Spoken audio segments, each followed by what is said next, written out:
አዳም ያችን ዕፀ በለስ በበላ ጊዜ ወገኖቼ ከክርስቶስ ተለየ። ሞትን ትሞታለህ ተባለ። የመጀመሪያው ሞት ይሄ ነው። የተሰጠንን ስጦታ ማጣት ነው ወገኖች። ትላንት የሚዘምሩ የነበሩ ከእግዚአብሔር ሲርቁ ጸጋቸው ይወሰዳል። ትላንት ቤተክርስቲያንን ሲያገለግሉ የነበሩ ከበሮ እየመቱ ሲዘምሩ የነበሩ ዩኒፎርም ለብሰው እግዚአብሔርን ሲያገለግሉ የነበሩ በመቅደሱ የተመላለሱ አሁን ወገኖቼ ክርስቶስን ረስተው ዛሬ በተለያየ ሚዲያ ላይ ጭራሽ ቅዱሳኑን ማዋረድ ጀመሩ። ክብራቸውን ዝቅ አደረጉ። ከክርስቶስ ሲለይ ብዙ ሰው ይሞታል፣ የቁም ሞት። እነዛ ሰዎች የኖሩ ይመስላቸው ይሆናል፣ ነገር ግን እየኖሩ አይደለም። ክብራቸውን አጥተዋል። አዳም መጀመሪያ ያጣው ይሄንን ነው። ጸጋው ተገፈፈበት። ሞት ነው እኮ ይሄ እናንተ በ40 እና በ80 ቀን የተሰጠንን ክርስትና ልጅነት ቅዱስ የሆነውን ሥጋ በልተን ክቡር የሆነውን ደሙን ጠጥተን በኃጢአት ዓለም ውስጥ ክርስቶስን ረስተን ስንኖር ሞት ነው። ክርስቶስን ለብሰን አውልቀነው ዳንኪራ ስንረግጥ ሞት ነው። ሮሜ ምዕራፍ 13 ቁጥር 14 ላይ ኢየሱስ ክርስቶስን ልበሱት እንዳለ ቅዱስ ጳውሎስ የለበስነው ልብሳችንን አይደለም። እርሱማ ብል ይበለዋል፣ እርሱማ ነቀዝ ያበላሸዋል፣ እርሱማ እድሜው አርጅቶ ይጣላል፣ እርሱማ ከእርጅና ብዛት ቤት እንወለውልበታለን። ወገኖቼ የማይወልቅ ከላያችን ላይ ለብሰነው የምንኖር የተሰጠን እርሱ ልዩ ነው። ወገኖቼ ልበሱት የተባለ የለበሰውን አውልቆ የጣለው አዳም ቅጠል ለበሰ። ወገኖች ብዙ ቅጠል የለበሱ ሰዎች አሉ። ኃጢአትን ሰርቼ ተደብቄአለሁ አለ። ጥፋት እንደሆነ አወቀ። ሞትን ትሞታለህ የተባለው ይህ ታላቅ አባት አዳም ሞትን ሞት እነሆ መሆኑን ክርስቶስ አሳየው። ሞት ግን አልተወውም። እኛንም አይተወን። በኃጢአት ብንወድቅ አይተወንም። አጥፍተን ብንለየው አይተወንም።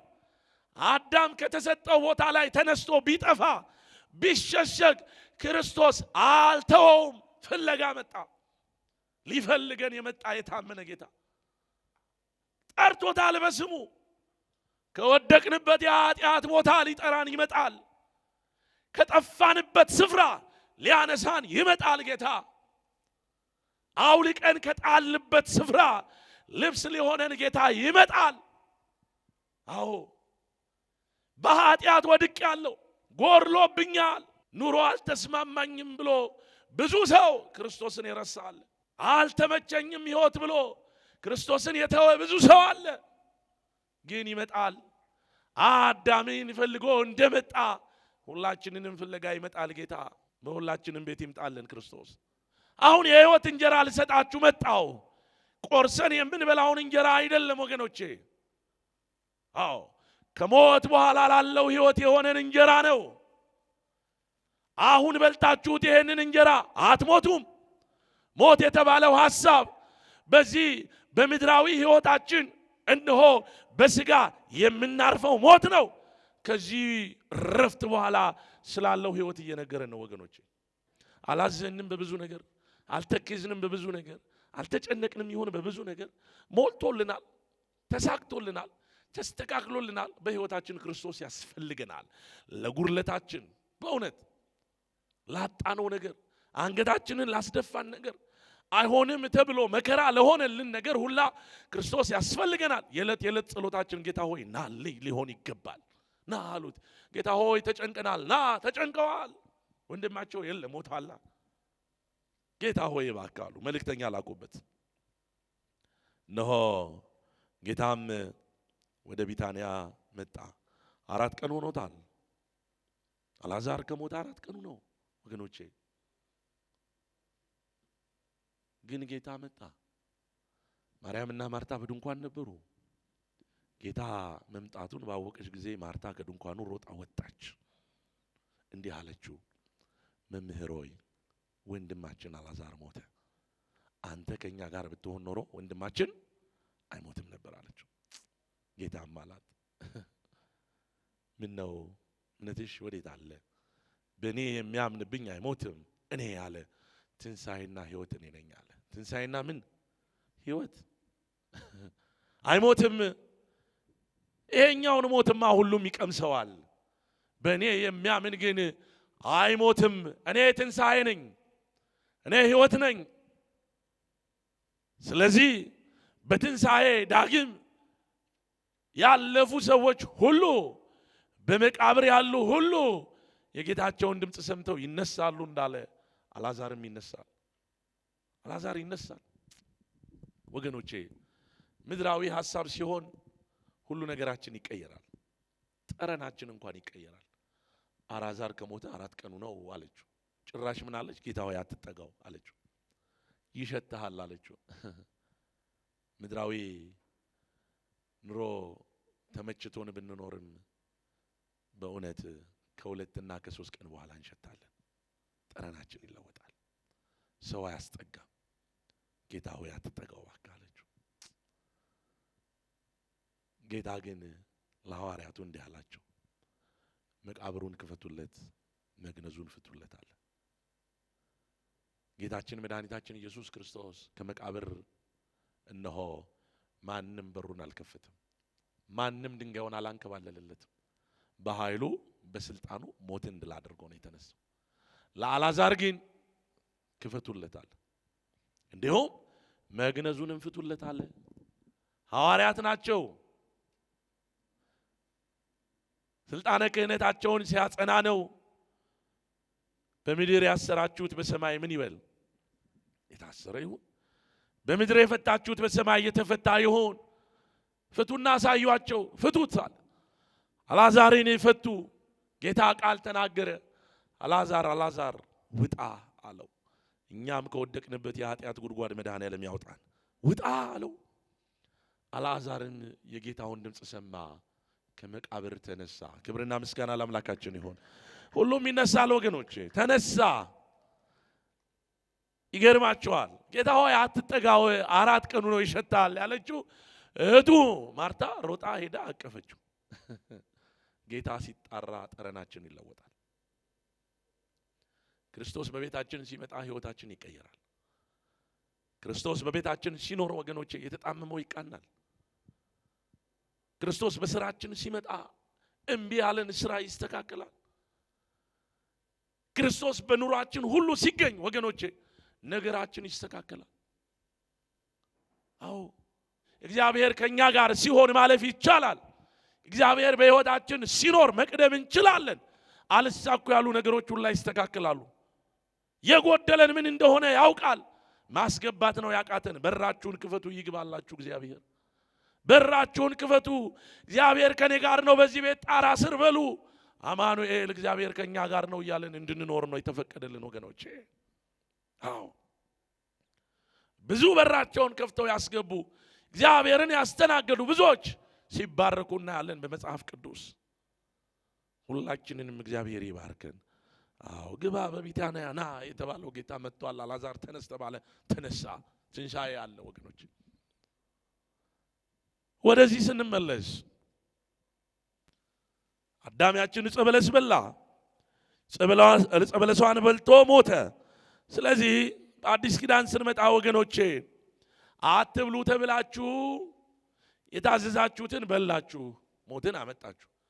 አሁን ደግሞ ችግሩ አትብሉ ከሆነ ደግሞ ብሉ አለና ጌታ መጣ። ብሉ። ይህንን የበላ ይህንን የጠጣ ደግሞ የዘላለም ሕይወት እንዳለው ነገረን ወገኖች። ከዚህ በረከት እንድንካፈል እግዚአብሔር ሁላችንንም ይርዳን። ከሰማይ የወረደው እውነተኛ እንጀራ ይህ ነው አለ። ስለዚህ ወገኖቼ ሰው ከእርሱ በልቶ እንዳይሞት ነው የተባለው። እንዳትሞቱ ትፈልጋላችሁ? አቤት ማርያምን እንዳትሞቱ ትፈልጋላችሁ? እሺ ከእግዚአብሔር ጋር መኖር ትፈልጋላችሁ? ዝም አላችሁኝ። ትፈልጋላችሁ? እግዚአብሔርን ማየት ትፈልጋላችሁ? እሺ ሙቱ። ሳንሞት እንዴት ነው ነገሩ? አብረን መኖር እንችላለን እንዴ? እኛ በሰማይ ነው ቤታችን። ተስፋ ያደረግናት ያቺ ሰማያዊቷ ቤት ነች። በዛ መራብ የለም፣ በዛ መጠማት የለም፣ በዛ ዶክተር የለም፣ በዛ የዳቦ ሰልፍ የለም። በዛ ባስ መጋፋት የለም ወገኖቼ። በዛ ለትምህርት ቤት ለመክፈል ሩጫ የለም፣ ደሞዝ የለም። በዛ ምስጋና ብቻ ነው ያለው። ከዚህ በረከት እንድንካፈል እግዚአብሔር ይርዳን። ከሰማይ የወረደውን እንጀራ እውነተኛውን ክርስቶስ ኢየሱስን በእውነት እርሱን የበላ እርሱን ያገኘ የዘላለም ሕይወት እንዳለው ሲናገር አዳም የበላው ዕፀ በለሱን ነው። አሁን ግን አለ ሥጋዬን ብሉ አለ። ሥጋዬን የሚበላ ደሜንም የሚጠጣ የዘላለም ሕይወት አለው አለ። የዘላለም ምን አለው? አቤት ትንሣኤና ሕይወት ምንድን ነኝ አለ? እኔ ነኝ። ትንሣኤና ሕይወት፣ ያ ሕይወት የማይቋረጥ ነው፣ የዘላለም ሕይወት ነው። ነገር ግን የዘላለም ሕይወት ለማግኘት አትብሉ የተባላችሁን ዕፀ በለስ በልታችሁ ሞታችኋል። አሁን ግን ለዘላለም ከኔ ጋር እንድትኖሩ አለ ከሰማይ የወረደውን እውነተኛውን እንጀራ ብሉ። ይሄም አለ ሥጋዬ ነው አለ። ይሄም አለ ደሜ ነው አለ። ክብርና ምስጋና ለአምላካችን ይሆን። ስለዚህ እንዲህ አለ ሥጋዬን የሚበላ ደሜን የሚጠጣ የዘላለም ሕይወት አለው፣ እኔም በመጨረሻው ቀን አለ አስነሳዋለሁ አለ። ምን እለዋለሁ? ንገሩኝ እንጂ አስነሳዋለሁ። ይሄ ከሚበሰብሰው ይሄ አሁን ብዙ ሰዎች እየተኩራሩ በምድሪቷ ላይ ሱፍና ከረባት አድርገው ቆንጆ ቆንጆ መኪና ነርተው በቪላ ቤት ውስጥ ኖረው ብዙ ገንዘብ ዓለም ላይ የበተኑ ኢንቨስት አድርገው ሲሞቱ ግን ወገኖቼ አንዲት ስንዝር ጉድጓድ ውስጥ ይገባሉ። አንዲት ስንዝር በዛች ጉድጓድ ውስጥ ይገኛሉ። መሞታቸው አይቀርም። ሲሞቱ ሀብት ንብረቱ ወርቁ አይሄድም ወገኖቼ። አብሯቸው ሊሄድ የሚገባ ወገኖቼ በምድር የሰሩትን ኃጢአት፣ በምድር ያደረጉትን ክፋት፣ በደል የመጨረሻ ውሳኔ ወስነው ንስሐ ገብተው ከንስሐ አባታቸው ጋር ተማክረው ክርስቶስን አግኝተው ክርስቶስን በሕይወታቸው አክብረው ሥጋውን በልተው ደሙን ጠጥተው ሲሄዱ ያን ጊዜ ከሞት ያስነሳቸዋል። ከሞቱማ ሁሉም ይነሳል። ነገር ግን ከሞት በኋላ ላለ ሕይወት ነው በቀኝ ለመቆም። በቀኙ መድኃኔዓለም ሁላችንንም ያቁመን። ስለዚህ አዳም በልተሃል። እናንተ የአዳም ልጆች ናችሁ። አዎ አሁን ግን እንደ ጥንቱ ወይም ደግሞ እንደ በፊቱ እንዳትሞቱ ዕፀ በለሷን አትብሉ ተባላችሁ። አሁን ደግሞ ሥጋዬን ብሉ አለ። ምንን ብሉ ንገሩኝ እንጂ ሥጋዬን ብሉ። እንዲህ አለ ሥጋዬ እውነተኛ መብል ደሜም እውነተኛ መጠጥ ነውና አለ። ሥጋዬ እውነተኛ ምን ምግብ ነው፣ ደሜም አለ እውነተኛ መጠጥ ነው። ሥጋዬም ደሜም እውነተኛ ነው።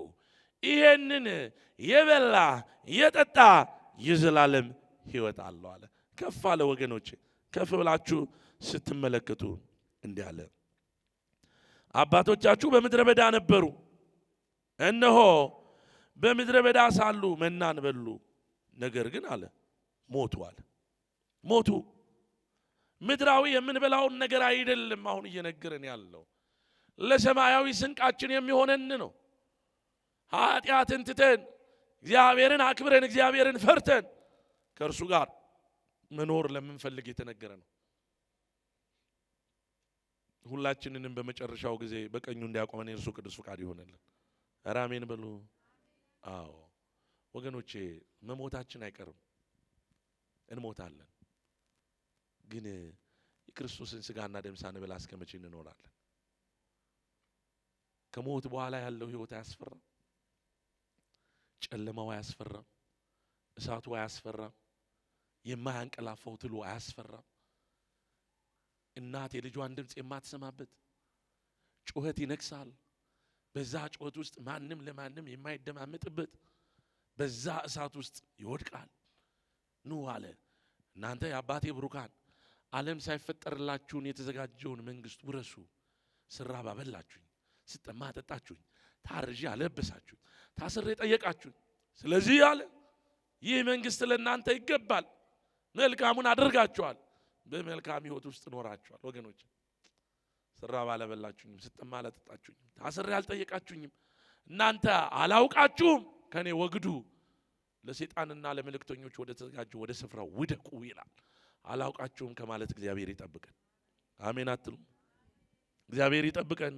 አዎ ከሰማይ የወረደውን እንጀራ በልተን በእውነት ቅዱስ የሆነውን ሥጋና ደም በልተን ጠጥተን መንግስቱን እንድንወርስ እግዚአብሔር ይርዳን። በምድር ላይ የበላናቸው አሁን በልተን ነገ ይጠፋሉ።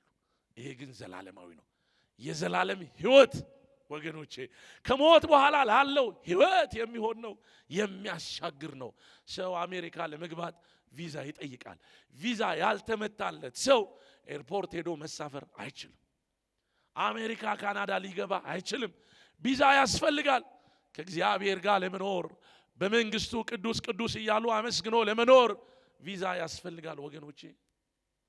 በራዕየ ዮሐንስ ምዕራፍ 7 ቁጥር 13 ላይ ተመልከቱ። አባታችን ቅዱስ ዮሐንስ በዛች በፍጥኖ ደሴት ዳርቻ ላይ ቁጭ ብሎ ራእይ ይመለከት ነበር። ነጫጭ የለበሱ መላእክቶች ሽማግሌዎችን በነገድ ተሰልፈው ያይ ነበር። አንዱ ከመሃል ጠየቀው፣ እነዚህ እነማን ናቸው ባለው ጊዜ እንዲህ አለ ዮሐንስ፣ እኔ አላውቃቸውም፣ አንተ ንገረኝ አለው። እንዲህ ብሎ ነገረው። እነዚህ አለው በበጉ ደም ልብሳቸውን አጥበው በበጉ ፊት ለምስጋና የሚቆሙ ናቸው አለው። ለምን የሚቆሙ ናቸው? መድኃኔዓለም ለምስጋና ያቁመን። ኧረ አሜን በሉ። እግዚአብሔር ሁላችንንም ለምስጋና በፊቱ ያቁመን። ከዚህ በላይ ህይወት የለም ወገኖች። እነዚህ ለምስጋና የሚቆሙ ናቸው። ጠዋት ኪዳን የምትመጡት ለምንድን ነው? ቅዳሴ የምታስቀድሱት ለምንድን ነው? ጸበል የምትጠጡት ለምንድን ነው? የምትሰግዱት የምትጾሙት ለምንድን ነው? ገዳማትን ዞረን የምናየው የምንሳለመው ለምንድን ነው ወገኖች? በረከት ለማግኘት ትሉኛላችሁ። አዎ በረከት ለማግኘት፣ ከቦታው ያለውን ቃል ኪዳን ለመውሰድ፣ የቅዱሳን አባቶቻችንን በረከት ለማግኘት። በዚህ ሁላ በረከት ውስጥ ግን መጨረሻችንን ፍጻሜያችንን ለማየት የምንችለው በእውነት ስጋውን በልተን ደሙን ጠጥተን ስናረጋግጥ ነው። ከክርስቶስ ጋር መኖራችንን ስናስብ ነው። ሌላ ነገር አይደለም። የመውጣት የመውረዳችሁ የመልፋታችሁ ሁሉ ፍጻሜ ወገኖቼ በስጋው ደሙ ይታተም። አዎ እነዚህ እነማን ናቸው? እነዚህ አለው አላውቃቸውም ሲለው እንዲህ ብሎ ነገረው። ይገርማቸዋል። እነዚህ አለው ከመከራው ዓለም የመጡ ናቸው አለው። ከምን ዓለም? ከመከራው ዓለም የመጡ ናቸው። ዓለም ምንድን ነች? መከራ ነች። ምንም ያስደስት ነገር አላት? ጠዋት ያየናቸው ሰዎች ከሰዓት ሞቱ ሲባል እንሰማለን። አሁንማ እንደውም ዓለምም ከፍታለች። ምድር አኩርፋ እሳት በምትተፋበት ዘመን፣ ታላላቅ ፎቆች አይናችን እያዩ በሚደረምስበት ዘመን በጣም አስከፊ ነው። በዚህ ዘመን ለኛ ክርስቶስ ይሻለናል ወገኖች። እነዚህ ከመከራው ዓለም የመጡ ናቸው። ነገር ግን አለው በበጉ ደም ልብሳቸውን አጥበው ለምስጋና የሚቆሙ ናቸው። እነዚህ አይራቡም፣ አይጠሙም፣ መውጣት መውረድ የላቸውም፣ ትኩሳት አያገኛቸውም ይላል። ልፋት የለም። በክርስቶስ ፊት አንዴ ከተቆመ በኋላ ምስጋና ነው። ምግባችን ምስጋና ነው። በቃ እያመሰግኑ ብቻ መኖር። አዎ መላእክቱ ቅዱስ እንደሚሉት እኛም አመስጋኞች ሆነን ለመኖር ነው ወገኖች የመዘጋጀት ያለብን። ከሰማይ የወረደው እውነተኛ እንጀራ ይሄ ነው። ሰዎች በልተውት እንዳይሞቱ፣ አዳም በልቶት ሞቷል። እኛ ደግሞ በልተነው ሕይወት እንድናገኝ ነው። ስጋዬን የበላ ደሜን የጠጣ የዘላለምን አለው። እግዚአብሔር አምላክ ፍጻሜያችንን ያሳምርልን። ይቆያል።